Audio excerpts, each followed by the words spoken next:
নাগেশ্বরীতে বিদ্যুতের শর্ট সার্কিটে আগুন লেগে দুই ভাইয়ের বসত বাড়ি পুড়ে ছাই হয়েছে। বিস্তারিত থাকছে আমাদের নাগেশ্বরী প্রতিনিধি মুসলিম উদ্দিনের পাঠানো তথ্য ভিডিও চিত্রে।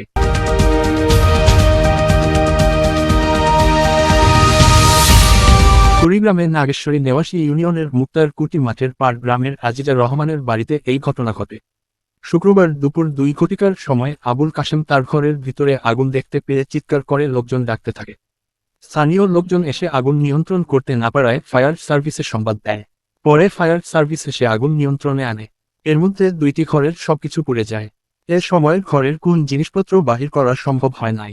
আজিজার রহমান বলেন, বিদ্যুতের তার লিক হয়ে ঘরের ভেতরে আগুন লাগে। ঘরের দরজা জানালা সহ কিছু পুড়ে ছাই হয়ে গেছে। ঘরের কিছুই বাহির করতে পারি নাই। ছিল নাহলে 5-7 লাখ টাকার জিনিস ছিল, আসবাবপত্র 2 লাখ টাকার ব্যাপার, 2.5 লাখ টাকা 3 লাখ টাকার ব্যাপার। এখন নামাজ পড়ে আসিয়া এখন দেখি বাড়ির মধ্যে আগুন। এখন কিভাবে যে ধরলে কারেন্ট দিয়ে ধরছে, কিন্তু আগুন লাগছে।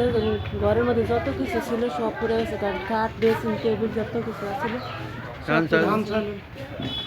লাগছে। ওখান থেকে ফায়ার সার্ভিস এবং বিদ্যুৎ লাইনের করার পরে আসি দেখি অনেক বিশাল একটা লোকজনের মধ্যেই এই বাড়ি কোনো দিনে কাছা যায় না। তারপরেও লোকজন আল্লাহর রহমতে মনে করেন যে করছে, তাতে যে ক্ষতিটা হয়েছে, ক্ষতি একেবারে ল্যাব তোষক থেকে ধরি ধান চাউল এবং জানমালের খালি হয়নি, মালের অত্যন্ত ক্ষতি হয়েছে।